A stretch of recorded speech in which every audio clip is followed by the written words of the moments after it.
Welcome to Roots of Equity, a podcast dedicated to sharing our local perspectives and lived experiences about diversity, equity, and inclusion in the Caribbean. In this podcast, we seek to birth our own vocabulary around inclusion, in our language and in our own words. I'm your host, James Walker, and in this episode, we speak with Jeremy Edwards.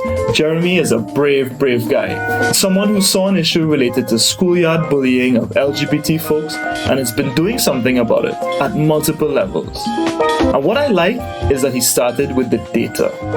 For a topic that can get Caribbean people a little riled up, what we can learn from Jeremy is the power of that human touch. I'm joined here with Jeremy Edwards. Jeremy, can you introduce yourself to us? Thank you so much, James. I am the Executive Director of the Silver Lining Foundation. The Silver Lining Foundation addresses bullying and violence within the framework of sexual diversity. We were formed in 2012 following the tragic suicide of 16-year-old George Kazanjian from St. Mary's College. And his death came about due to fear of bullying over his sexual orientation. At the same time, I was struggling with a similar issue, heading down the same path, and I was lucky enough to meet other students, good friends, family members who would support me and push me down a better road. And so following that, I felt obligated that I had to give back, and I had to ensure that as somebody who survived the deepest recesses of trauma, that I was able to pull and shepherd other people through similar trauma so that they didn't have, a negative outcome. And so in February of 2012, Silver Lining Foundation was formed under the pillars of support, education, and advocacy to kind of transform the way we think and treat with LGBT issues and with the broader fight for equal rights. Talk to me a bit about the state of play of inclusive behavior or inclusion in education in Trinidad from your perspective? I think we have clearly a diverse society on the face of things. We're many people, many cultures, many races, but that's where it stops. When it comes to diversity of thoughts and opinions, we're kind of behind the ball on that. So as it relates to education, when we started off in 2012, for example, we wanted to go hard and fast and ask the ministry to implement an anti-bullying prevention policy, not just to prevent anti-gay bullying, but just bullying in general, because bullying has so many factors, whether it be age, gender, race, ethnicity, geography, and so on. And at the time, that was 2013, the then Minister of Gender, Marlene Coudray, was campaigning for a by-election.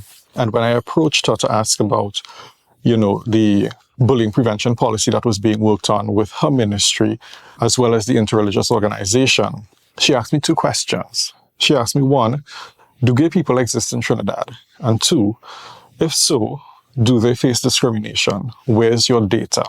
And that kind of set the pace for where we know we had to be. In 2008, the latest study on bullying and violence in secondary schools was done by UNESCO. It was a global study.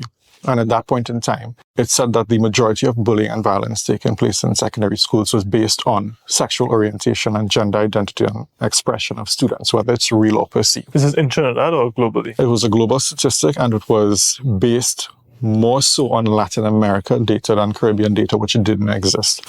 And so Silver Lining Foundation, I'm proud to say, pioneered that first national study on bullying and gender-based violence in secondary schools, which is now being replicated by UNESCO in Paris and in West Africa.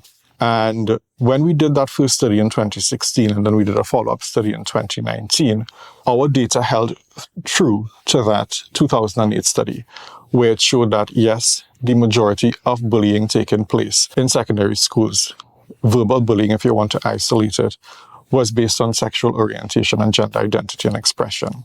When it came to things like race and socioeconomic status and so on, students were a bit more tempered in negative acts and physical acts and so on. But it was easy for people to be targeted for whether they were perceived to be effeminate, whether it was something that they actually knew in terms of another student's or peers' sexual orientation and so on. And so that was the go-to form of bullying as it relates to verbal bullying as well as cyberbullying and social bullying. And so at that point in time, we sought to corral resources to kind of combat that problem in a holistic way, because we recognized that we would have no in unless we had a sort of, for want of a better term, cloak and dagger approach to addressing bullying and violence in secondary schools. When we first wanted to do this study, for example, we were denied approval for 3 years. It languished in the Ministry of Education. And they came out and they told us, we're not getting the approval because you have a section in here that deals with studying LGBT bullying in schools. You want approval? Take it out. But it's interesting because they had just asked you for the data to prove that it did exist, but then Correct. You can't ask the question. Correct. But it was back then a political hot potato, because I think then Prime Minister Kamala Prasad Bissessa was being hauled over the coals for her statement at the Commonwealth Heads of Government meeting, kind of backpedaling on her support for LGBT rights in the Caribbean after she wrote that letter to UK activist Lance Price. And so at the time, there was a lot of chatter on social media, and as politicians do, they kowtow to what they perceive the loudest voice in the majority to be, to protect votes. And of course, we know how that election went. Curiously enough, under what some would term a more conservative government, we finally got the approval to do the survey in 2015.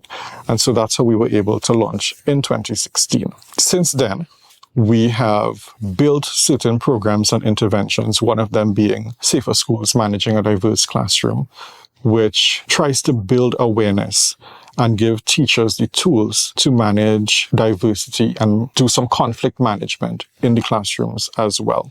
Of course, it's built all under a broad brush, but not too broad, because when we had that first teacher training program and then other cycles thereafter, the first session that we had during orientation, after we explained ourselves and said, this is what we're going to be doing, it's 5 modules, this is what we'll be focusing on, and we asked teachers to introduce themselves. Approximately 40% of the teachers participating in the programs without fail said they felt hoodwinked and they felt lied to.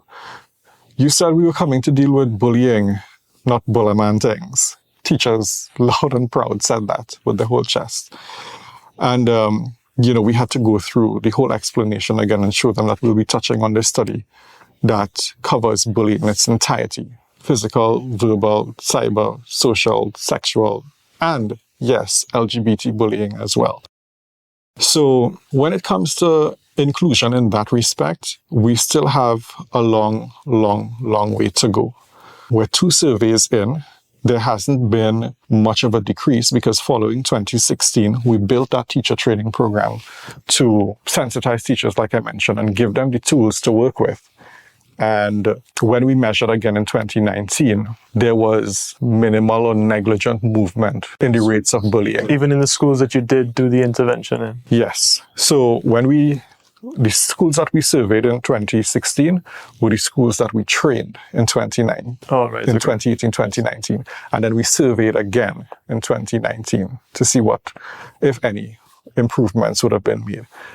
I was little to none. But we're hoping when we do another round later this year, early next year, hopefully things might change at that point in time. You need a control group of the schools that you didn't intervene in. Yes. To measure them over time as well to see. Yes. So you have a benchmark to look at. Okay.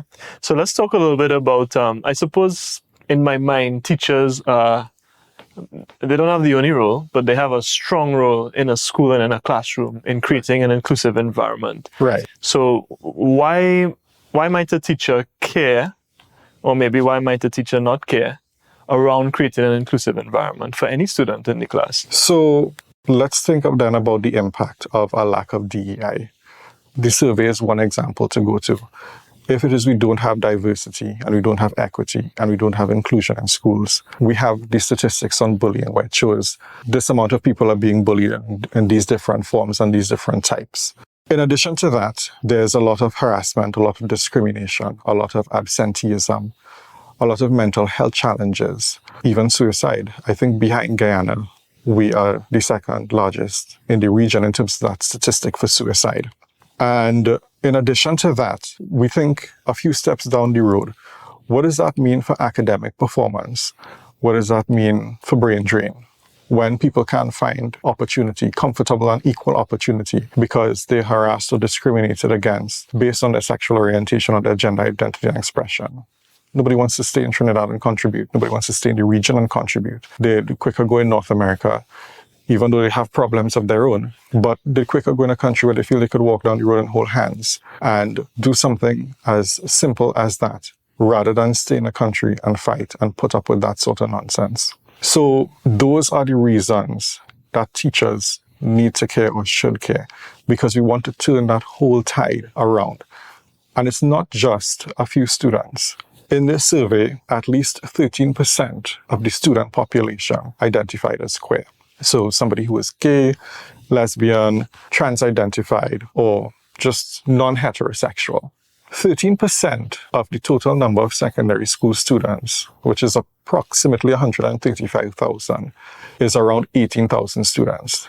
That's a constituency in Trinidad. For example, in Chaguanas West, there are 25,000 voters. So we're talking about a constituency of students, just secondary school students, 18,000 of them being left behind or not being offered the opportunity to maximize their full potential. What is that doing to their performance, our country's performance, our rankings on the Global Competitiveness Index, all of these things? How do we really transform Trinidad and Tobago and reach these elusive goals of diversification and so on if we don't have or maximize the people that we do have and give them the opportunity and the space to grow and develop? Now, if you look at teachers, right, you hinted to it before that some of the teachers were just, not super keen, not super interested. Mm-hmm. They felt a bit hoodwinked in that process of being trained. For those who you did feel that you got through to and that the penny dropped, so to speak, what do you think connected for those individuals? Telling stories.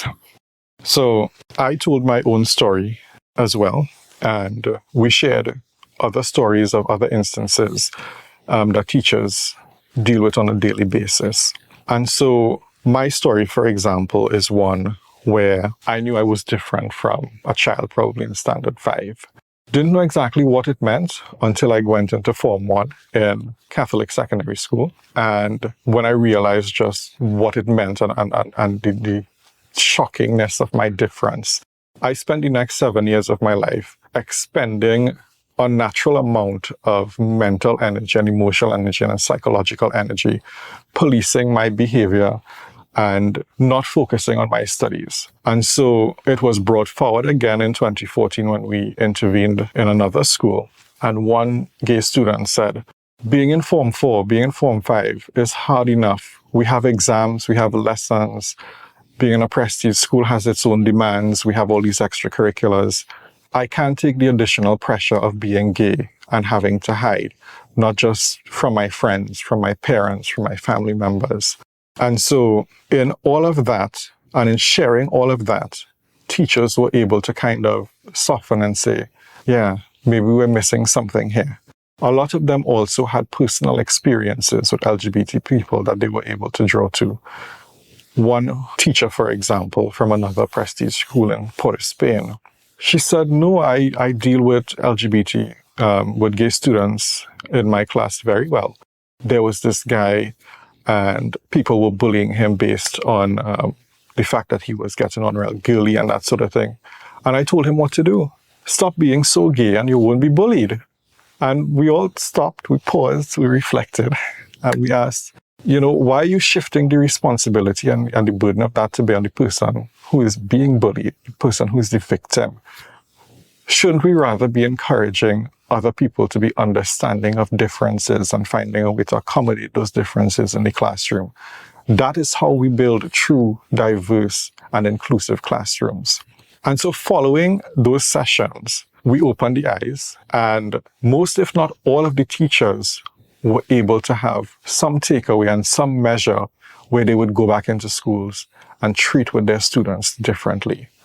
And that's basically all we want, but on a wider scale now. I suspect in Trinidad, this is my hunch, is that when you do have to zoom in on LGBT, which you need to because of the nature of the results of this these surveys that it's an important factor that leads to bullying, but we fully recognize that bullying happens from multiple factors. And inclusion is not just about LGBT inclusion, but there's so many elements of how someone could be included or not.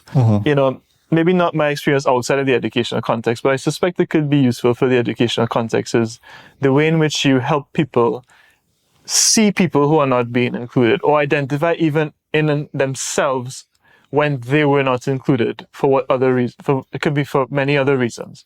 They may not have been included because of how they looked or whether they were athletic or not and they didn't get chosen to do something, or their race or their religion. They went to a Catholic school and they were Hindu and they had to sit out of every mass or whatever the case may be. Right. And to me, I just get the sense that there's so many opportunities to exclude people and so many ways in which people get excluded every day. Correct. Does it not then resonate when you speak to people to show them that, hey, actually, you've been excluded too, and you know what it's like to be excluded, so let me just explain to you what it means for this particular individual? Or does that just not connect? Do people not make the mental connection? It does connect, but it requires a lot of conscious effort afterwards that a lot of people don't seem to want to put in.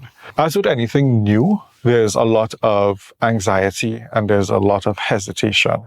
And so teachers who are already stressed and overburdened don't want to necessarily take up that mantle. But they are critical to that fight, because if we're talking about introducing something like social and emotional learning in the curriculum, that is something that requires an integrated approach. Social and emotional learning is not a separate standalone subject like biology or chemistry or whatever. Social and emotional learning is trying to give teachers the tools and the opportunities to be able to talk about regulating emotions and being self-aware and bringing in inclusive practices in all subjects, whether it be math, bio, English, you name it, because there are opportunities to do so and to bring in the representation that we need so that people from diverse backgrounds in the classroom can see themselves represented in the material and in the curriculum. And that is important because people need to be able to have a dream for themselves that they can aspire to and work towards. And if I see that somebody before me has attained this position or has achieved this accomplishment, then there certainly is an opportunity for me to do the same. And that is what we're trying to do for teachers in terms of having a culturally responsive curriculum. Yeah, it sounds like it's a lot of responsibility for that teacher to be as thoughtful as he or she needs to be in a situation. So it is. You talked about teachers being pretty stressed out and having a lot to do. So yeah. I mean, how do you motivate a teacher to make that extra effort? It seems like a bit more of a leap for them to do that. Who are they going to get support from? Who do they get support from for that? Well, one of the easiest ways is money, right? Now, let's go back to some different statistics. So right now, there are 300 social workers on the establishment for early childhood, primary, and secondary. 327 social workers, I believe. Secondary school students alone number 135,000 approximately. That's the last census data in 2020. Primary school is around 80 and early childhood is around 25. So we're talking right now, and they only have 154 social workers in the system. So we're talking about one social worker to every 1,700 students. I don't think we also have the kind of ratios of teachers to students that would be ideal. So, one, hiring enough teachers, hiring enough social workers, hiring enough guidance counselors, and embedding in the teacher training program that they all have to go through when they're doing their bachelor's in education and their master's in education, a component on how to integrate social and emotional learning in the classroom is something that will be beneficial to teachers. So before you even go into that education space, you're now going to be given that sort of training and development that you would need to make that a reality and to give you the kind of comfort that you would need going into the classroom, knowing that I have the knowledge, I have been trained, these are some of the issues that I can expect to deal with, and this is how I can address it. And if I have a problem, this is the loop that I can go back to close that feedback loop and get some support, and then go again. There is currently no law in Trinidad and Tobago that recognizes, one, gender. I think the working definition, at least in international fora, is that we recognize sex, this is male and female, and that is what we ascribe to. Any international agreements, at least I know OAS in 2014 and 2015, and some other UN agreements that push for the recognition of gender, the protection of people based on gender discrimination. Trinidad and Tobago, like many other Caribbean countries and African countries and so on, abstain and put their little footnote that says, we don't know what that is. We don't recognize that in our domestic law. If that needs to change, we'll have to change that domestically, subject to the will of the majority. And so, yes, you're right in saying that a whole host of these things need to be changed, but it only takes one thing to catalyze that process. And so if Jason Jones, for example, is the catalyst to that with the Sexual Offences Act, then the whole house of cards essentially falls. And why it's important to do that is because in other societies, and I want to draw reference to GLSEN, for example, which is the Gay Lesbian Student Education Network in the US, they have done many studies in different states based on different policies and programs that they may have. And what they've found is that specifically enumerated policies that list different categories and different classes for protection, result in more protection and fewer instances of bullying and victimization than people who just have open-ended policies. For example, our Prime Minister, the past Prime Minister, will say, the Bill of Rights in the Constitution assures that every citizen of Trinidad and Tobago will have equal opportunity and equal access, and so on. But we are all living examples, how many ever of us that so identify, that is not so. There are real structural and institutional and systemic barriers that still exist that need to be dealt with in that way. Are we talking a little bit, about education, and the assumption many people might take would be that younger generations are more inclusive across several measures. Mm-hmm. And I just want to get this sense from your perspective in Trinidad or in the Caribbean. Do you find that younger generations, the ones who might be in secondary school now, or maybe in primary school now, are maybe more inclined to be respectful of people regardless of their diverse characteristics? I'm cautiously optimistic about it. So the actual statistic here shows that in that study in 2019, 36% of students felt that LGBT people that they knew of in their classrooms were treated with respect. Another 30% disagreed, believing that the same students were not treated with respect.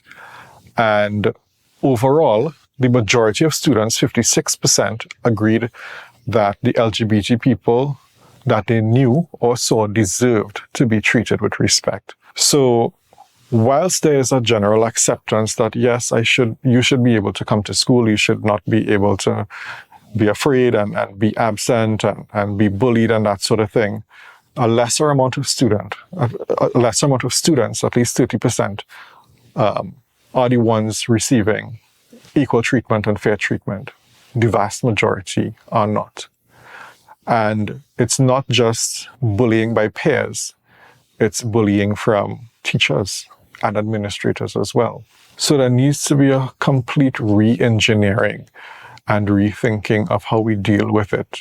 I mean, as I mentioned earlier, how the teacher responded with the child who was gay and being bullied. That is the norm.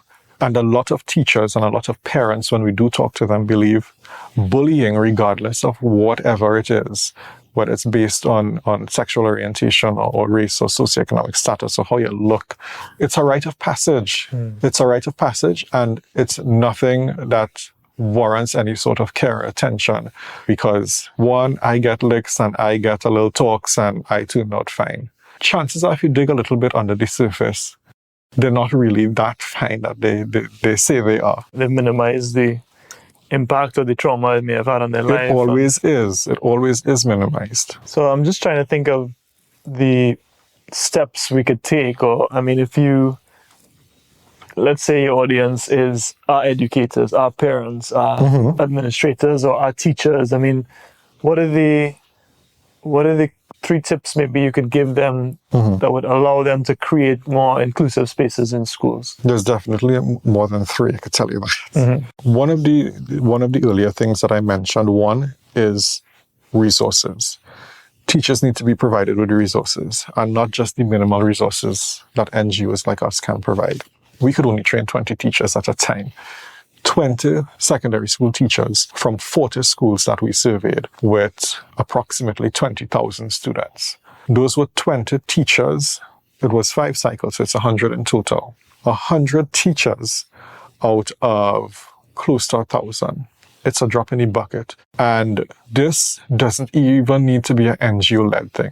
As I mentioned before, it is so simple for UE, as the one that administers and UTT, the training colleges, and the bachelors in education and so on, to just add a small part in the curriculum in dealing with diversity and conflict management in the classroom. And if that were to happen at that point before teachers go out into the workforce, they'd be equipped at that point. Even now, it's not a waste to do it with teachers who are already in the system and have habitually dealt with things in a way that might not have best served their students.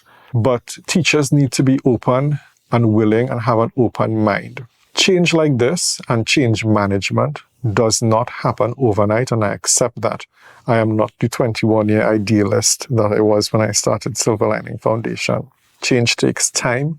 Change takes a constellation of conversations to change hearts and minds. That takes time. But as I am able to come down and speak to you and understand where you are at, the reciprocity must be that you must be willing to come up afterwards to where we should be together. So continuous training and education, at least annually, in diversity and conflict management in the classrooms, encouraging conversations in the classrooms and not just running straight into the lesson plan or the curriculum for the day, finding ways to link inclusive materials and diverse materials in the classroom requires not so much effort that people think it requires, but those are simple little things that teachers can do. What they can also do is something that we've been doing. We did an anti-bullying campaign in schools, and so teachers can work with students to have student-led assemblies, put together diversity clubs, and have these different aspects going on, because now I think the Ministry of Education is pushing for schools to have student councils. They can take the lead, and peers can lead the charge in transforming peer-to-peer relations and dynamics like that. So those are simple little fixes that just require conversations, effort, dedication, and commitment. Tell me a little bit about what you think we missed in this conversation. I think really and truly, a lot of it comes down to political will and resource mobilization. If we don't have either, we're going nowhere fast. We need to have buy-in from government. We need to have buy-in from school administrators and then teachers to a lesser extent. To some extent, we have teachers already in different secondary schools, but we need to have those conversations and we need to have that buy-in. Too many times, and you'd see it across the board in different interventions, they're either very cosmetic, they're very superficial, they don't drill down to the root cause of things, and we find that money is misspent on study after commission, and in doing vanity projects that offer no real transformative change. If it is we really want to compete and we really want to regain our footing in the Caribbean and in the Western Hemisphere, the solution is not pumping money behind 100 new police officers who couldn't find their car keys. The same money that is being used in that whole psychological warfare, if you want to call it that, that fake psychological assurance that you have that 1,000 police officers will make Trinidad and Tobago safer is not going to translate. Taking that money from national security and pouring it into education. And we're not talking about recurrent expenditure, salaries and maintenance for facilities and that sort of thing. We're talking about development projects. Those are the things that government needs to be serious on. And those are the things that we need to stop being complacent about and actually push for now. Sometimes when you hear that word bullying, it sounds somewhat benign. Yeah. It sounds like teasing. Yes. And maybe people don't necessarily make the link of where bullying gets to violence. And I think many people in Trinidad would recognize that we live in a violent society, that the violence in society is what is holding us back and what creates a very uncomfortable space for many, many people, regardless of any identification that people feel threatened from a crime perspective. And that is bullying the gateway drug to bigger violence. And as such, is it something that needs to be nipped in the bud a little bit earlier? And thus, by understanding the cause of the bullying, then it becomes so important. Correct.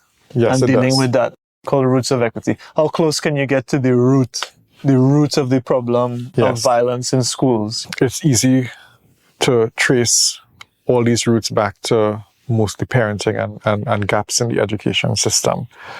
If it is, again, and it speaks to that social and emotional learning, if it is all we're doing is hoarding children in school, boarding them for 8 hours a day, and we're just churning out material and literature on math and English and bio and so on, and we're not teaching children how to think critically, how to engage others, how to manage relationships, how to properly handle decision making, and to be self-aware and to self-regulate their emotions, it all comes to naught because we are training students who might have the world of book sense but don't know how to navigate so many different social contexts, how to navigate being presented with somebody who's different from them. Different meaning whether it's based on sexual orientation, socioeconomic status, disability, whatever. When you're not trained to be self-aware of your own biases and where those prejudices come from, when you're not trained on how to deal with those things and re-engineer your mind and say, why do I think this way about this student? Why do I think this way about this person with this specific disability? And how do I change my behavior? How do I not have that initial rash, unbridled reaction to them and instead be able to get to know them a little bit and understand who they are and then act accordingly and make a decision as to how I treat that person going forward? If that whole element is missing, one, when teachers are trained, and two, when students are being instructed in the classroom, students are not developing that most important aspect of their personality. You talked about biases, and what are the common biases that crop up in education settings? Some of the most common ones are based on geography, based on socioeconomic status. If you don't look a certain way, if you don't dress a certain way, if you don't come from a certain place, if your dad doesn't drop you off on a certain car, if you don't act a certain way when it comes to sex and gender norms, all of these things are the lightning rod for bullying behaviors. And having conversations with students and doing simple exercises. For example, one of the things that we do in teacher training is identity mapping. Having people talk about their different identities from their name, their religion, their age, and so on. You'll find out that persons might make certain assumptions based just on that initial appearance. And when you have a conversation with them afterwards, you realize you might dress a certain way, but I didn't know that you traveled and took 3 taxis to get here this morning. And so all of those things are what needs to be factored into social and emotional learning for students and for teachers as well. Sometimes it's just about the sensitization to see people to take the time to get to know a little bit more. Yeah. Which requires a bit of a less transactional attitude. Yes. In a school, but in any environment, even in a work or an office environment, it does get into actually having to know who you're dealing with. Yes. And the comfort of the person to share with who they really are too. Correct. Because that person may never explain that they took 3 taxis to get it. Yeah. Or they may never explain that, yeah, well, you know, I have a name I have a Muslim last name, but I'm actually Christian and da, da, da. They may never explain that to you. But it's easy to build an environment that encourages that conversation. If it is, we look at things like safe spaces, which we've been doing since 2014. What does a safe space mean? A safe space is generally getting people together to share experiences and how they have had, or how they have dealt with, rather, their experiences with biases and prejudices and discrimination and victimization. And we found that bringing people together to share about those things and talk about those things offer people 2 things. One, they know that they're not alone, because most times people think, I am the only one experiencing this thing. It's only me. Why me? You get to realize that that's not true. This is something that's going on across the board. And 2, you build community and you're able to find ways to navigate those situations going forward. You have support. One of the things that studies have found the world over is when children have adverse childhood experiences, whether it be bullying, whether it be sexual assault, death, war even, which is relevant now. They grow up with so many different mental health challenges and difficulties, depression, suicide, drug use and abuse and that sort of thing. And critically, if students and young people feel like they have a rock solid foundation, whether it be at home or even at school, they know that at the end of the day, no matter what they face, I have someone behind me and supporting me. My potential is limitless. I could achieve anything and I could be who I want to be in that situation. And that comes down to a level of psychological safety that... Correct. I mean, I know that these things that is particularly correlated with performance more broadly, but even performance in a classroom setting. Yes. It comes back to the distraction of the covering or the having to behave in a particular way, but also elements of shame or elements of actively trying to minimize the background that I'm in, or not have to mention that I live in a room with 4 other people that I sleep with. Those things that people have to actively try to counter, and building that psychological safety could be a very powerful tool for teachers as well. Exactly. Thank you very much, Jeremy. Thank you. We've circled the houses of educational institutions. We've covered a lot about what interesting. I mean, I didn't know this before, what some of the drivers are of bullying in our schools locally and globally. So that's pretty interesting.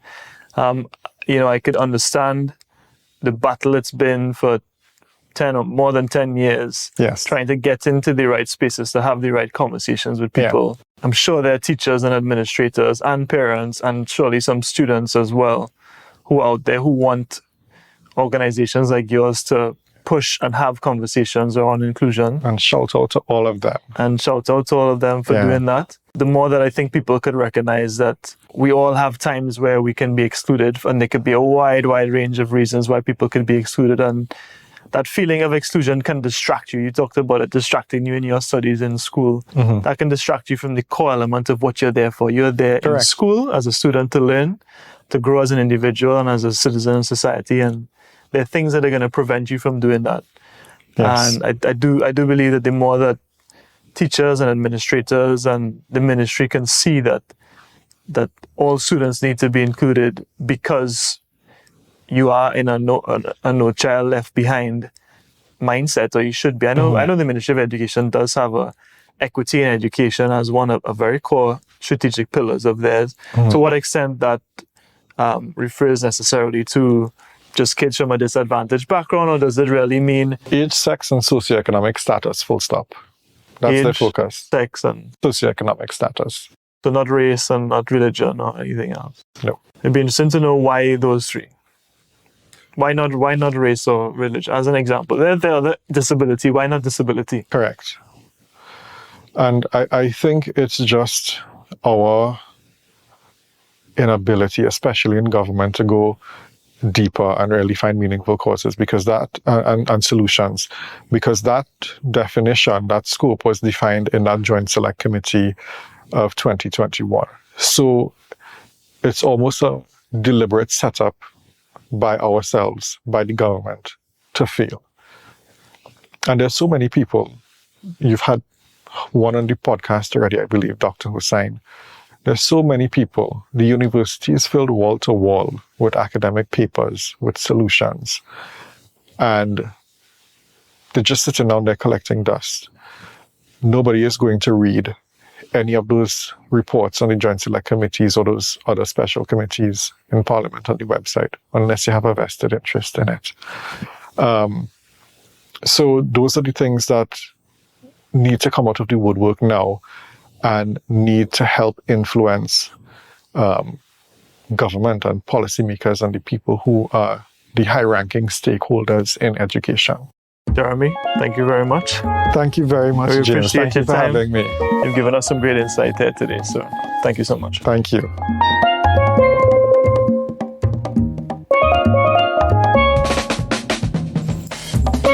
Thank you, listeners, for joining us on another episode of the Roots of Equity podcast as we journey through the landscape of diversity, equity, and inclusion in the Caribbean. By embracing our differences, celebrating our shared heritage, and advocating for a more inclusive Caribbean, we can shape a brighter future for all. We hope that these conversations spark new insights, challenge existing perspectives, and inspire action to dig deep into the roots of equity. Once again, this is your host, James Walker. This episode was produced by Earl Edmund, edited by Jason Charles, with all music by Luke Walker. Until next time.